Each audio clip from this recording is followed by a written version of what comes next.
Hello and welcome back to Wisdom Talks. Today's topic is positive affirmation of gratitude and thankfulness. And today I'm joined by Kerry Doyle. Hiya, Kerry. Hiya. Would you, we're going to talk about this amazing subject today, but would you like to tell the audience a little bit about yourself? Yeah, so I graduated last year, been here since January last year, so just had my year anniversary.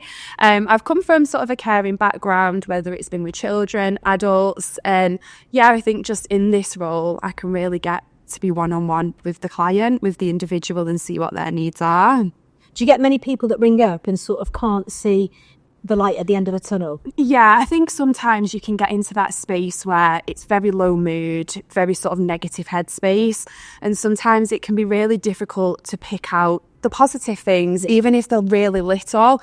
And that's probably when we need to hold on to them the most, where we need to pick those little things out so that it can just pick us up and get us out of that funk. Yeah. I think we need to always, I've had plenty of, I tell my story in here all the time, but I've had plenty of episodes in life where, you feel like it's one thing after another, it's kicking you down.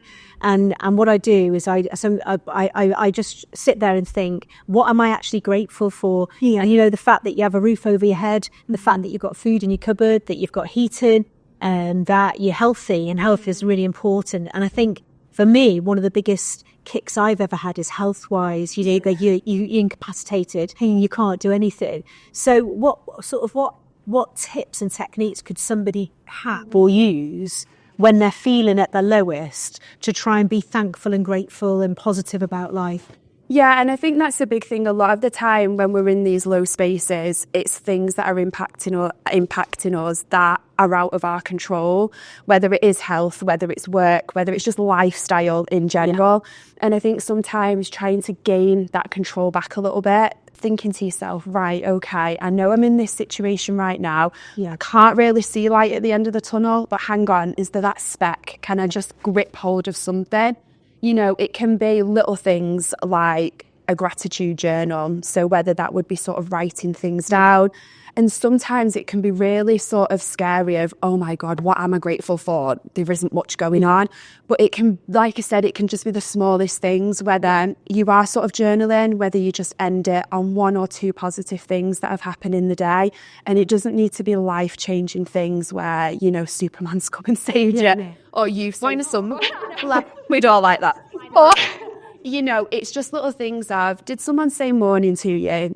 Was that the only person that you spoke to? Did it just give you that little bit of happiness just for that little moment? Is it you doing something for somebody else? Have you held a door open? And that can just be the littlest things. It can then go to bigger things like, okay, do you know what? At work today, I managed to finish off my proposal. Yeah. And do you know what? I got really good feedback. Yeah. Just those little things. It's like, oh, that's something good I've done and I'm getting that good feedback. Do you know what? Maybe I'm not this bad person. Maybe it's not all dark. And I think just those little things like that, it can just boost you. And in turn, you can then turn that so then that you're doing something good for somebody else. And it's that cycle of, I feel good, let me make somebody else feel good. And in turn, hopefully, like I say, that bit of lightness at the end of the tunnel can be seen. I think that what I think that for me, it's a smile as well. Yeah. You know what? Not many people smile anymore. I smile all the time, honestly. So I make sure I smile because it makes me feel happy. Yeah.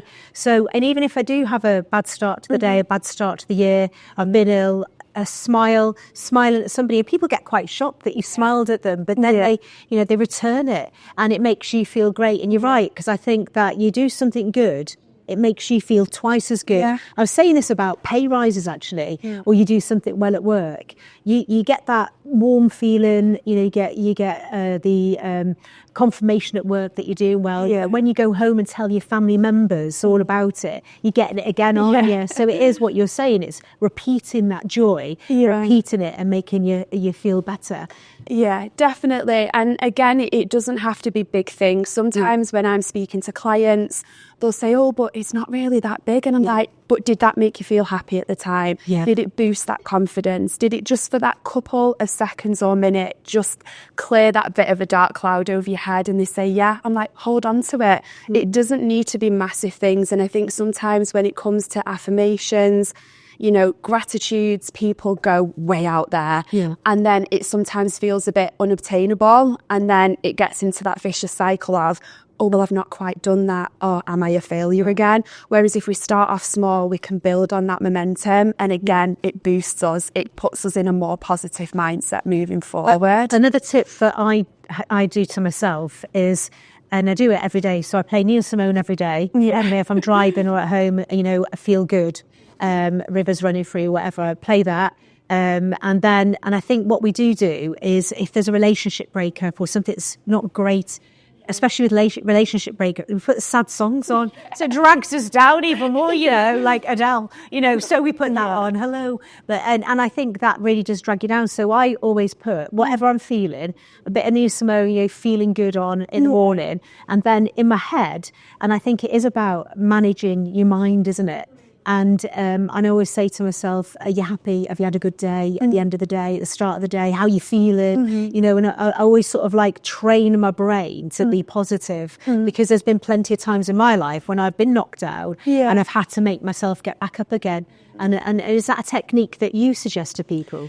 I think there's two sides to look at it. There's the side where sometimes sitting with it and acknowledging, do you know what, I have had a bad day today.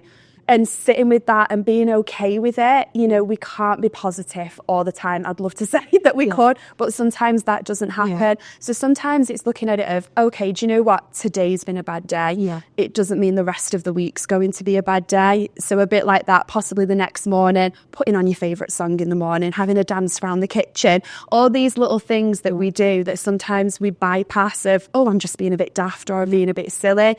But again, just to boost yourself a little bit.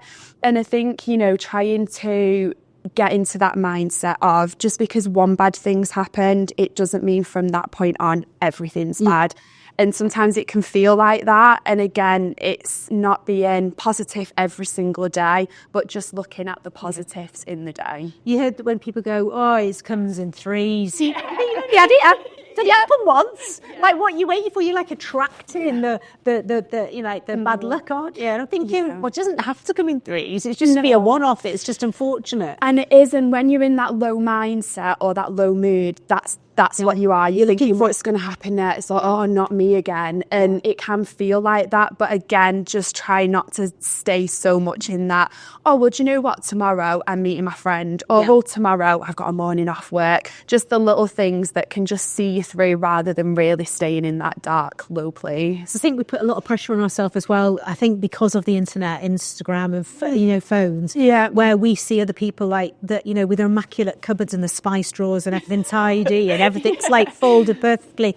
Seriously, so what we think is when we sit down, we shouldn't be sitting down and resting. Yeah. We can rest, can't we? You can enjoy the moment. Put our feet up. So what if you've got washing all around you? You know, just relax and take time for yourself, isn't it? And that prepares you, doesn't it? So, and I think that's where it comes from when you are feeling thankful, when you are feeling grateful.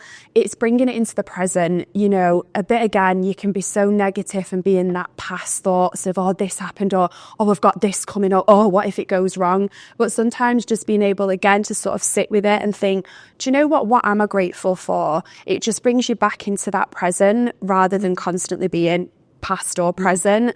And I think, again, it doesn't have to be big things, those little things, and very much Instagram versus reality. You see all these things. And I think sometimes you see affirmations, gratitudes, and people have big boards and it has to be really elaborate. And that in itself can be pressure because I'm thinking, well, what do I want? What do I want to put out into the universe? It may just be, you know what, today I want an okay day. yeah. And that can be it. It doesn't have to be so elaborate to put pressure on yourself. And for some people out there that are actually have things like fibromyalgia, which is unexpected, arthritis, osteoarthritis, all those illnesses that just get you unexpectedly. That little step is a positive thing, isn't it? It is. You know, having that gratitude board is a great idea. for somebody who's living hour by hour and day by day, it's right to flick to it, but it's also reminding yourself and for the planning for the worst, really. Thinking, if I am having a bad day tomorrow, what I should do is maybe just sit down, and just enjoy like a cup of coffee and a biscuit and enjoy that moment. And I just think it makes you feel a bit better. Yeah, and that in itself, you can be grateful to have that space where you can sit, put the kettle on and have a brew, and just being in that moment and thinking, okay.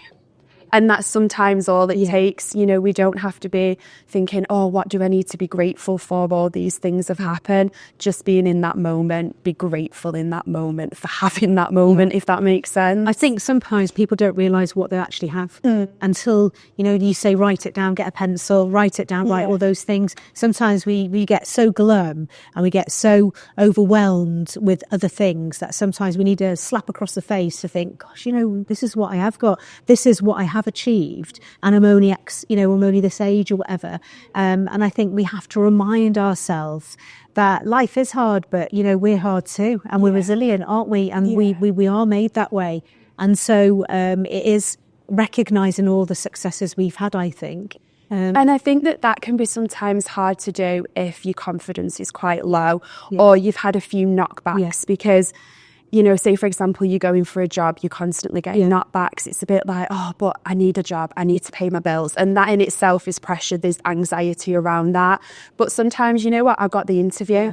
I made it to that stage. And again, I think it's just making it obtainable so that we're not thinking too far where we may not quite get there. If we can work small and work that up, it's momentum, it builds confidence. And I think once you're in that headspace, a bit like the cycle before, we then get into a positive cycle. We then think, well, I can do it. So do you know what? Let's try and build somebody up a little bit. Let's give them a hello in the morning. Let's open the door for them. And again, it's just sort of spreading that positivity. It's spreading that hope for other people as well. And also, I like Marjorie manners, when you go, thank you, because I think it make again, affirmation, thank you for that good deed you did, like open the door, helped me or whatever.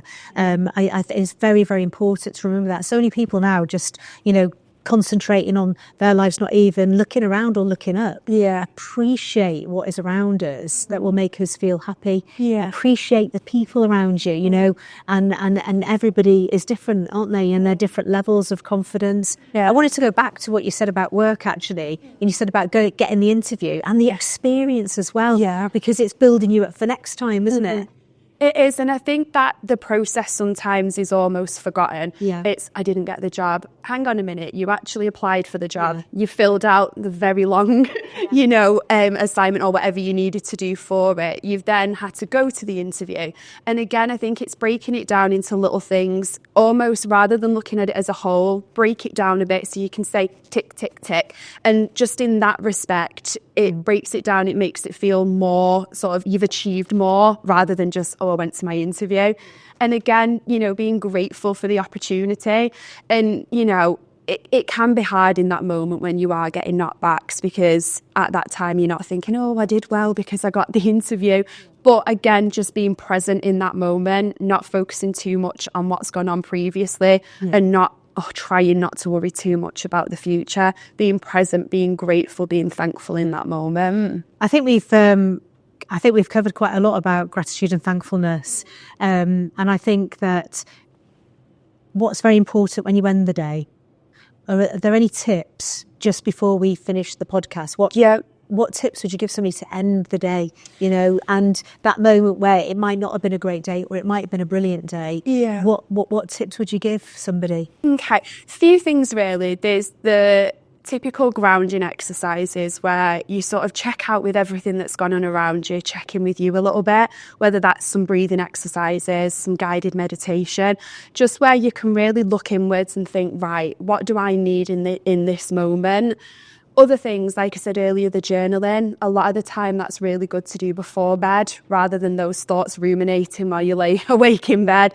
Being able to write that down and definitely finishing it on more of a positive note, whether that's one or two things that what's positive from the day, Yeah. or even things of what your next steps are going to be. And that's where sort of the affirmations, putting it out to the universe comes in, and just very much looking at basic self-care, whether that's running a bath, having that, whether it is sort of putting your favourite TV show, just anything that's going to, you know, end the day on a bit of a calm note, on a relaxing note, where you can really think to yourself, I've made it through the day. Yeah. That's brilliant. And I do think when you write about the bath, as soon as you said it, I was thinking, I get a nice feeling about it, you know, because I think a shower wakes you up, gets you started, it washes away like you sleep, but the bath gets you ready for the bed. And I just like that. I think that's a really nice moment there. Oh, thank you so much. What I'd ask you, we ask all our guests, you know, have you got any words of wisdom to share with the audience today? Or what are your words of wisdom? I think sometimes it can be really hard to be in a situation where you are struggling, and we can get into that almost negative Nelly headspace. Yeah, that's great. And I think sometimes it's trying to turn it on its head, switch it, and become a little bit more positive Polly, as much as we can do, and hopefully in turn that will help. I've just visualised negative Nelly in my head and positive Polly and what they look like. I've made characters out of them. So thank you so much for that. It's been brilliant. And I hope that the audience today have really learnt a few tips there and realised, you know, that you can get back up again, can't you? So thank you for joining us. Thanks for having me.